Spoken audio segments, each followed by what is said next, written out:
Hi friends, उदय GS research centre के platform पर आपका स्वागत है।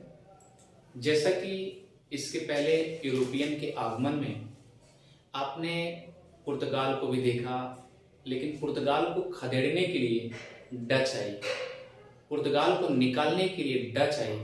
और डच सबसे पहले, जैसे कल हमने पिछले क्लास में एक वीडियो बताए थे कि डच काम क्या किए, डच कंपनी का नाम किसने रखा, संस्थापक के रूप में जोहान वान थे।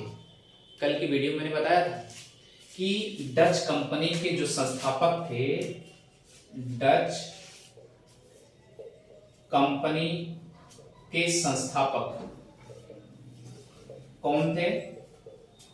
जोहान वान नाम के व्यक्ति थे। इतनी बात समझ में आ गई। अब डच कंपनी जो बनी है, बेरीगंदे ओस्ट इंडीज या United East Indies of Netherlands, clear? तो कंपनी का क्या नाम था? कंपनी का नाम बेरीगंदे ओस्ट इंडीज ऑफ नीदरलैंड, या आप ये भी कह सकते हैं या यूनाइटेड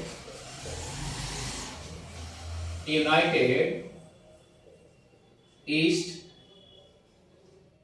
इंडीज ऑफ नीदरलैंड। तो इस कंपनी का नाम है। और इस कंपनी को बनाने वाले अर्थात संस्थापक कौन हो सकते हैं? ये कोई कंपनी अगर बनती है तो स्वाभाविक सी बात उसके कोई ओनर होंगे जरूर। तो वो ओनर के रूप में, संस्थापक के रूप में जोहान वान थे, ठीक है। अब लेकिन सवाल ये कि इसके पहले तो पुर्तगाली भारत आ चुके थे ना यूरोपियन के आगमन में। तो आइए चलते हैं, अब यूरोपियन को खदेड़ने के लिए उन्होंने क्या साजिश रची होगी डच ने, अब आप अंदाजा लगा सकते हैं। तो आइए चलते हैं। सबसे पहले हम आपको बताते चलते हैं कि मैप जरूर आप देखेंगे,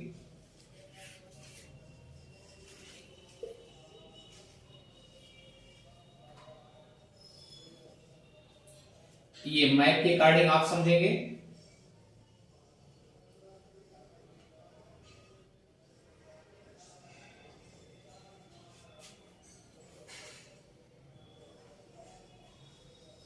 देखिए, डच जैसा कि पिछले वीडियो में बताया गया, डच यहीं से आते हैं। अब आने के लिए कहने का मतलब ये है कि यहां पर तो आए 1595 और 96, अर्थात भारत में आए। लेकिन यहां भारत के दक्षिणी भागों में कुछ मुसाफिरों से मिल करके इनको लगा होगा कि मसाला यहां नहीं मिलता है, तो पूछे होंगे, बातचीत किए होंगे। बातचीत करने के बाद क्या किए होंगे, आगे कदम बढ़ाए होंगे, फिर मसाला मिलता कहां है। तो यहाँ अब फिर ये भी पूछे होंगे, आपके मन में ये भी हो सकता है कि ये भी पूछे होंगे कि मतलब कि मसाला के साथ साथ क्यों भारत इतना फेमस है।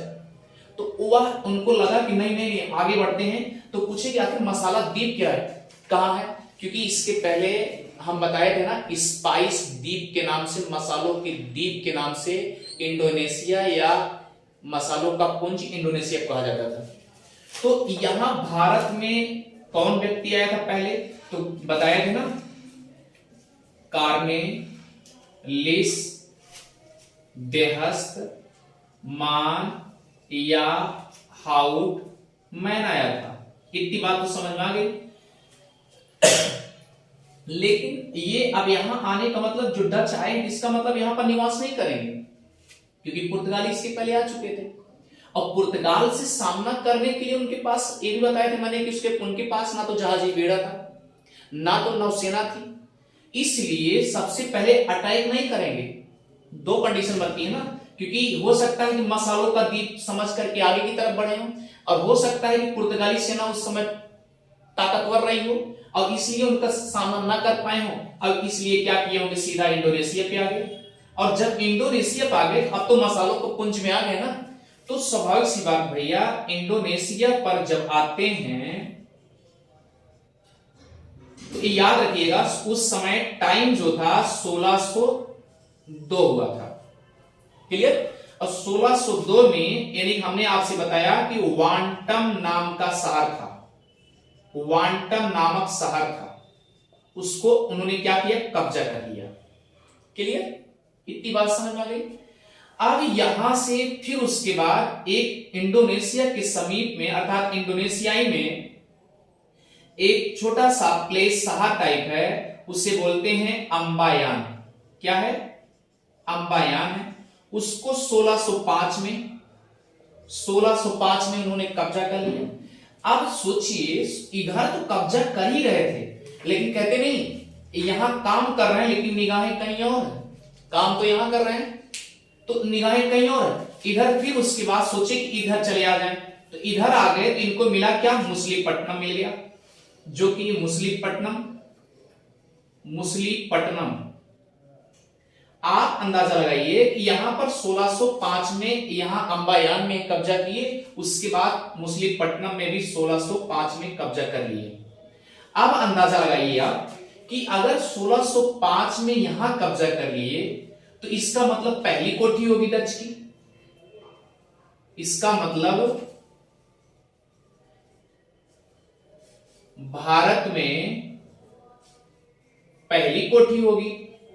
ये तो बात समझ में आ गई ना। अच्छा, अब सोचिए अगर ये पहली कोठी होगी तो एक बात और समझिए आप ध्यान से, यहां पर व्यापार क्या करने लगे, नील का व्यापार करने लगे। किसका व्यापार करने लगे, नील का। इसका मतलब कि मुसलीपट्टनम में सबसे ज्यादा वहां पर उस समय कंडीशन क्या रही होगी, फेमस क्या रहा होगा, नील रहा होगा। इतनी बात समझ गई। अब नील से क्या करते थे यहां के लोग, क्या करते थे जरा ध्यान दीजिएगा, जो व्यापार करते थे तो नील से जो करते थे, पहले के जमाने में बांस की एक कलम बनाया करते थे। कलमिया से आप ये समझिए, उस कलम से जो रेशमी वस्त्र या सूती वस्त्र हुआ करता था, रेशमी वस्त्र या सूती वस्त्र हुआ करता था, उस पे क्या करते थे, रंगाई किया करते थे उसी पेन से। तो ये मुसलीपट्टनम आज भी केवल किसके लिए जाना जाता है, रंगाई के लिए फेमस था। अब इसी को मछलीपट्टनम भी कहा जाता है। अब यहां आप क्लियर हो गया कि 1605 में यहां हुआ। अब देखिए यहां पर हम एक आपको अच्छे से ट्रिक देना चाह रहे हैं, पहले तो पकड़ लीजिए ट्रिक, उसके बाद तब आगे बढ़ते हैं। ट्रिक क्या है, 56 फिर 55 48 500 उसके बाद 14। ये ट्रिक आपके समक्ष मैं रख दिया हूं। क्लियर, ये ट्रिक है। अब अंदाजा लगाइएगा कि अगर 1605 में मुसलीपट्टनम में किए होंगे, उसमें 5 जोड़ेंगे, पहला वाला जोड़ेंगे तो 5 जोड़ेंगे क्या होगा, 1610 होगा। 1610 हो गया तो 1610 में क्या किए, पुलिकट में क्या किए, पुलिकट में अपना कब्जा कर लिए, पुलिकट को कब्जा कर लिए। अब सवाल उठता है, ये जो मुसलीपट्टनम है यह आंध्र प्रदेश राज्य में, आंध्र प्रदेश राज्य में कृष्णा नदी के डेल्टा और कृष्णा जिले में भी अवस्थित है। ये बात तो समझ में आ गई होगी। क्लियर, अच्छे से देखिए। फिर उसके बाद पुलिकट में कितने आए, 1610 में आए, तो ये पुलिकट हो गया। अब यहां पर हम ट्रिक क्या बनाए हैं, इसको मैं इरेज कर दे रहा हूं, मिटा दे रहा हूं, आप अच्छे से देखिए ट्रिक क्या है, किस फार्मूले पे सिद्ध किया गया ट्रिक। अब आसानी से, यानी कहने का मतलब यहां से एक चीज आप ध्यान दीजिएगा, मैंने कहा था जकार्ता को, कल बताया था कल के वीडियो में, जकार्ता 1613 में कब्जा कर लिया था। जकार्ता में केवल एक शहर बचा था जिसका नाम बेटेविया था। बेटेविया में यहीं पर अपना मुख्यालय बना करके भारत की पूर्वी तटों की देखरेख करते थे। तो अब भारत की पूर्वी तटों की देखरेख कहां देखने के बाद ही कोई फैक्ट्री डालेगा ना। तो अब यहां 1605 में आ ही गए, अब यहां से देख भी कर रहे हैं, कोई बाहर से अटैक नहीं कर रहा, इस छोर पे कोई आ तो नहीं रहा, इस तरीके से ये सब न्यौछावर करना शुरू कर दिए। अब हुआ क्या कंडीशन, ध्यान दीजिएगा, हुआ क्या कंडीशन पुलिकट में इन्होंने अपना मुख्यालय बना दिया। क्या किए? पुलिकट में इन्होंने मुख्यालय बना दिया। अब भैया अगर मुख्यालय बन गया तो आप समझ सकते हैं ना, मुख्यालय की रक्षा भी होनी चाहिए। क्लियर? रखवाली।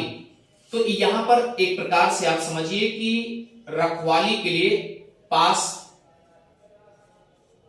पड़ोस रहने लगे होंगे, ये बात समझ लीजिए। अच्छा, अगर कोई पास पड़ोस रहेगा तो कुछ और दिमाग चलेगा, कुछ और किया जाए, तो यहां पर कारखाना डाल दिए। अब सोचिए कारखाना किसका डाले? टकसाल का।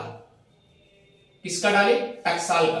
और टकसाल वह सोने का सिक्का जो जहां पर ढाला जाता है, सोने का सिक्का जहां पर ढाला जाता है। अब सोने का सिक्का अगर ढाल दिए, उसी को क्या बोल दिए? पैगोडा बोल दिए थे। क्या बोला गया था? पैगोडा। इतनी बात समझ में आ गई, ठीक है। लेकिन अभी इसी हाल में और ध्यान दीजिएगा, पुलिकट की एक कंडीशन और ध्यान दीजिएगा। पुलिकट जो है, पुलिकट में एक दुर्ग था जिसे गोलेंड्रिया बोला जाता है। गोलेंड्रिया। तो पुलिकट में एक दुर्ग है, बाकी इसी पुलिकट को दुर्ग समझ करके छोड़ दिए थे, क्योंकि इनका मुख्यालय भी था। बाकी सब जगह क्या किए? अदुर्ग बना दिए, यानी किसी दुर्ग को सामना नहीं किए। मतलब दुर्ग छोड़, सबको कब्जा करने लगे, केवल इसी को पुलिकट को, यानी पुलिकट डच के सामने केवल पुलिकट ही दुर्ग के रूप में बचा रहा, जिसे गोलेंड्रिया कहा गया। क्लियर? इतनी बात समझ आ गई। अब आगे चलिए। अब सवाल उठता है कि पुलिकट में हुआ क्या? जब मुख्यालय बन गया तब और क्या किए? तब वहां पर उन्होंने और भी दिमाग लगाए, तो बारूद का कारखाना भी खोल दिए। बारूद का कारखाना। अब सोचिए, अगर बारूद का कारखाना खोल दिए और क्या करने लगे? यहां से सूती वस्त्रों का व्यापार भी करने लगे। सूती वस्त्रों का व्यापार भी होने लगा। इतनी बात समझ में अच्छे से आ गई होगी। क्लियर? अब आगे चलते हैं स्टेप बाय स्टेप। अब सोचिए, पहले तो एक बार आप ट्रिक समझ लीजिए, उसके बाद हम आपको फिर एक एक स्टेप बाय स्टेप समझाते चलेंगे। तो चलिए, हमने क्या ट्रिक दिया? पहले देखिए, एक ट्रिक ऊपर से नीचे चलेंगे, उसके बाद सन चलते चलेंगे। ट्रिक क्या है? यानी कि M P S B. Clear? B से यहां बेमेल पट्टनम है। क्लियर? और यम से मुस्लिम पट्टनम है, मुस्लिपट्टनम। ये ट्री बनाया गया। पी से पुलिकट है। क्लियर? एस से सूरत है। इतनी बात सुनाई। यस भी हो गया। फिर उसके बाद के से कराईकल है। फिर सी से याद रखिएगा कासिम बाजार है। क्लियर हो गया? आगे चलते हैं। फिर सी, फिर उसके बाद एम पी एस बी के सी सी, और उसके बाद पीबी एन के से कोचीन है, के से कोचीन है, और यस एन से नागपट्टनम है, नागपट्टनम है। अब आगे देखिएगा, ये बालासोर है, और पी से पटना है, पी से पटना है। और उसके बाद याद रखिएगा क्या क्या हुआ? केसीसी, तो कासिम बाजार। ये ऊपर ले लीजिए चिनसुरा, उसके बाद कासिम बाजार। क्लियर? अब एक सीक्वेंस ट्रिक देखिए, मैंने क्या ट्रिक दिया? यानी कि यम मुस्लिम पट्टनम को 1605 में इन्होंने जीत लिया। क्लियर? अब हमने क्या ट्रिक बनाया? 16 में 5 जोड़ेंगे, यानी 5 जोड़ देंगे तो कितना होगा? 1610 हो जाएगा। क्लियर हो गया? अब 1610 में क्या जोड़ेंगे? 6 जोड़ेंगे, तो जब 6 जोड़ेंगे तो 1616 में सूरत को कब्जा कर लिया। क्लियर। फिर उसके बाद क्या जोड़ेंगे, 5 जोड़ेंगे, फिर 5 जोड़ेंगे तो क्या होगा 16 5, ध्यान दीजिएगा, सॉरी ये 56 25 सुधार लीजिएगा, यानी इसमें 25 अगर जोड़ देंगे, जैसे इसमें आपने जोड़ा +5 पहला हो गया, फिर इसमें आपने जोड़ा 6, फिर इसमें क्या जोड़ेंगे 25, तो इसको सुधार लीजिएगा 25 होगा, तो 1641 हो जाएगा, प्लस हो गया। अब आगे चलिए, फिर क्या जोड़ेंगे 4 जोड़ेंगे, 25 4 41 4 45, यानी 1645 में इसमें क्या जोड़ा आपने 4 जोड़ दिया, क्लियर हो गया। फिर क्या जोड़ेंगे 8 जोड़ेंगे, चिंसुरा 45 में 8 जोड़ेंगे तो क्या होगा 1653 होगा, क्लियर, ये +8 हो गया। फिर देखिए 5 जोड़ेंगे तो 1658 होगा, इसमें आपने 5 जोड़ दिया। अब देखिए फिर उसके बाद पटना में आइए, पटना को भी 1658 में इन्होंने क्या किया, जीत लिया, यहां पर 0 रखिए क्योंकि 0 जुड़ा उसी डेट पे है। फिर देखिए बालासोर में भी 1658 में इसमें भी जोड़ दिया, 0 जोड़ दिया, इतनी बात समझ में आ रही, ठीक है। फिर आगे चलिए, नागपट्टनम में 1659 हो गया, 1 जोड़ेंगे, 1 जोड़ दिया, फिर बचा क्या है 4 जोड़ेंगे, यानी कहने का मतलब 1663 में कोच्चिन को लास्ट में जब्त करके निकल गए। ये आपका ट्रिक बन गया। तो अच्छे से आपको ये समझ में आ गया होगा कि ट्रिक कैसे बना, क्योंकि सीक्वेंस वाइज पहले किसको जीते, मुसलिमपट्टनम को, फिर किसको जीते पुलिकट को, फिर किसको जीते सूरत को, फिर क्या जीते बेमिलपट्टनम को, फिर किसको जीते कराईकल को, चिंसुरा को, फिर कासिम बाजार, फिर पटना, बाद से बालासोर, फिर नागपट्टनम, फिर कोचीन। तो देखिए 1605 से स्टार्ट करिए 1663 तक आप ले जाइए। तो हमने आपको ट्रिक क्या दे दिया, 56 25 48, उसके बाद 500 पूरे, उसके बाद 14। तो ये अच्छे से आ गया होगा। तो एएमपी एसपी एक एक कैसे करिए, एएमपी एएसबी केसीसी पीबी एएनके, तो ये अच्छे से आपको ट्रिक पकड़ में आ गया। अब चलिए स्टेप बाय स्टेप चलते हैं। अब इसे मिटा दे इधर,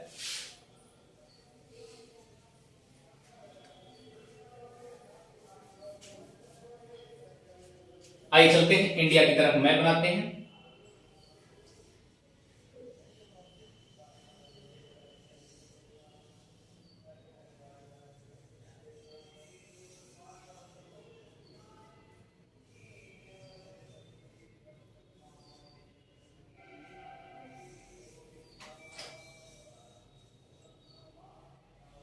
ये आपका इंडिया है, ध्यान दीजिएगा, ये श्रीलंका है, यहां पर क्या है इंडोनेशिया, क्लियर। अब आप ध्यान दीजिए, यानी बंगाल खाड़ी के बाद ही पड़ेगा, पूरा भी पड़ेगा। तो स्वाभाविक सी बात इंडोनेशिया, यहां पर आप समझ लीजिए क्वांटम शहर, ये क्वांटम शहर, और क्वांटम शहर से क्या किए, पहले कहां गए मुसलिमपट्टनम एयम, तो हम कोड लिखते जा रहे हैं। एयम को क्या किया 1605 में जीत लिया। फिर उसके बाद आएंगे पुलिकट, पी हो गया, एयम पी हो गया, फिर इसका मतलब 1610 हो गया। फिर आगे चलिए, आगे क्या है सूरत में आ गए, इधर सूरत तरफ जीत लिए, एयास हो गया, तो 1616 हो गया। फिर आइए बेमिलपट्टनम, बेमिलपट्टनम में भी आ गए। फिर आइए कराईकल में, फिर आइए ध्यान दीजिए कराईकल में हो गया, क्लियर हो गया। फिर उसके बाद चिंसुरा, इधर बंगाल की तरफ आ जाएंगे, चिंसुरा, फिर कासिम बाजार, ये सब बंगाल में, ये दोनों याद रखिएगा, ये चिंसुरा जो है ये पश्चिमी बंगाल में, क्लियर। और ये कासिम बाजार जो है मुर्शिदाबाद जिला में, बंगाल के मुर्शिदाबाद जिले में कासिम बाजार, क्लियर हो गया। तो ये सब जीत लिए, अच्छे से जीत लिए, और जीतने के बाद इन्होंने क्या किया, अब देखिए मुसलिमपट्टनम किसके किसके लिए जाना जाता है, तो मुसलिमपट्टनम हमने बताया यहां से जो व्यापार किए नीले, अर्थात नील का व्यापार किए। अब पुलिकट में क्या किए कंडीशन, जरा ध्यान दीजिएगा, पुलिकट। पुलिकट में इन्होंने क्या किया, ध्यान दीजिएगा, यहां से मुख्यालय बनाया और क्या बनाया, बारूद का कारखाना, और क्या किए, टकसाल की फैक्ट्री डाले, क्लियर। और यहां पर एक दुर्ग के रूप में बचा रहा, इकलौता दुर्ग था, डच का एकलौता दुर्ग था, तो जिसे गोल्ड्रिया कहा जाता है, गोल्ड्रिया, गोल्ड्रिया हो गया, तो इकलौता दुर्ग था। आइए चलते हैं आगे की तरफ। अब देखिए सूरत में क्या था, सूती वस्त्रों के लिए, यहां से सूती वस्त्रों का व्यापार करने लगे, यहां से हो गया। अब देखिए यहां भी सूती वस्त्रों का व्यापार होता था, क्लियर। अब आइए इधर देखिए, यहां भी सूती वस्त्रों का, क्लियर, ध्यान दीजिए, यानी कि पूर्वी भारत के पूर्वी तटों पर, इधर पूर्वी तटों पर स्पेशली आप देखेंगे सूती वस्त्रों का, इनकी निगरानी होने लगी, क्लियर हो गया। आप देखिए कासिम बाजार, कासिम बाजार की खूबी क्या थी, यहां पर सोरा, सूती वस्त्र, सूती वस्त्र का व्यापार करने लगते, और क्या किए, रेशम की चक्री डाल दिए, चक्री का कारखाना डाल दिए, और जहां पर अगर कारखाना डाले तो स्वाभाविक सी बात वहां पर कुछ कर्मचारी लगेंगे, तो कितने कर्मचारी लगे, 3000 कर्मचारी काम करने लगे, क्लियर हो गया। अब देखिए पटना में स्पेशली सोरा के लिए जाना जाता है, यानी सोरा यहां पर कब्जा करने लगे, मतलब अपना कारखाना डालते डालते आगे बढ़ते चले गए। तो अब देखिए बालासोर जो है उड़ीसा में है, उड़ीसा में यहां भी अपनी कब्जे कर लिए, नागपट्टनम में, उसके बाद लास्ट में क्या हुआ, कोचीन को हड़प लिए, कोचीन को कब्जा कर लिए। तो ये ट्रिक हमें लगता है कि आपको अच्छे से समझ में आ जाएगा, ठीक है। तो आज एक चीज और ध्यान दीजिए, यहां बंगाल में एक कंडीशन समझिएगा, यहां बंगाल में एक बेदारा का युद्ध हुआ, बेदारा का युद्ध हुआ 1759 में। यहां पर अंग्रेजों ने डचों को परास्त कर दिया। यहां पर जो बेदारा का युद्ध हो रहा था अंग्रेजों की तरफ से,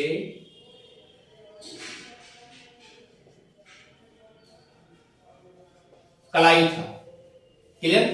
तो जब यहां 1759 में डचों को परास्त कर दिया गया, तो ये स्वाभाविक सी बात, ये क्या करेंगे, धीरे धीरे पलायन की तरफ जाएंगे, डच की तरफ भागेंगे, नीदरलैंड की तरफ भागेंगे, अपने देश भागेंगे, भाई जिसको जिसको परास्त किया जाएगा सब भागेंगे। तो एक समय ऐसा आया, ध्यान दीजिएगा, बेदारा का जो युद्ध हुआ, इसमें जब डच हार गए तो ये धीरे धीरे पलायन करने लगे, और उसके बाद अंग्रेज इस पे कब्जा करते गए। लेकिन आपको पता है ईस्ट इंडिया कंपनी 1600 ईस्वी में आ चुकी थी, तो इसका मतलब कि उसके पहले जब इधर परास्त कर रहे थे, इसका मतलब कि ये है कि ये अपनी छवि बना चुके थे अंग्रेज वाले। तो क्या करते, डच को परेशान करते, लेकिन उस समय अंग्रेज अपनी छवि डच की अपेक्षा नहीं बना पाए, इसका मतलब कि डच आगे था, क्लियर हो गया। तो 1750 के बाद अंग्रेज की छवि बढ़ती गई, की छवि बढ़ती गई, क्लियर। क्यों बढ़ती गई, क्योंकि उधर आप जानते हैं प्लासी का युद्ध, प्लासी का युद्ध और बक्सर का युद्ध, दोनों युद्ध के बाद यानी 1750 में अंग्रेजों की छवि बढ़ती गई, और धीरे धीरे डचों को पलायन करते हुए, खदेड़ते हुए क्या किए, उनको डच पहुंचा दिए, नीदरलैंड पहुंचा दिए, हारते गए, और ये सब धीरे धीरे अपना कब्जा करते चले गए अंग्रेज। तो हुआ क्या कंडीशन, अब आगे देखिए क्या होता है। जब प्लासी का युद्ध हुआ उसके बाद 1795 में पेरिस की संधि हुई। पेरिस की संधि हुई, उसी में ये बताया गया कि भैया जितने हैं सब खाली कर दो, फटाफट खाली कर दी, सब हट गए। तो एक समय ऐसा आया जो सूरत था उसमें डचों को चांस दिया गया। एक बार अंग्रेज क्या किए, सूरत को डच वाले पास लौटा दिए, यानी कहे ठीक है ऐसा है डच, आप सूरत को कुछ दिन के लिए लेकिन कुछ शर्तों के लिए आप चलाइए, ये उन्होंने प्रस्ताव रख दिया। ठीक है, कुछ शर्तों के लिए, कुछ शर्तों के अकॉर्डिंग आना होगा, उन्होंने इस तरीके से कह दी। तो लास्ट में 1824 में जब ये लगा कि अब एक फैक्ट्री से डच वालों को लगा कि अब एक फैक्ट्री से क्या होने वाला, कुछ होने वाला नहीं है, क्योंकि यहां लगभग बताया जा रहा है कि 1616 में जब डच इसे कब्जा किए थे, बताया जा रहा है कि यहां सूती वस्त्रों का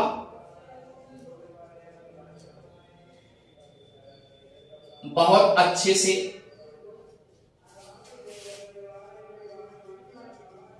मुनाफा दे रहा था सूती वस्त्र। ठीक है, इसलिए यानी कहने का मतलब कि डच का जो कब्जा हो गया था वह 39% के आसपास बताया जा रहा है, इतना लगभग कब्जा कर लिए।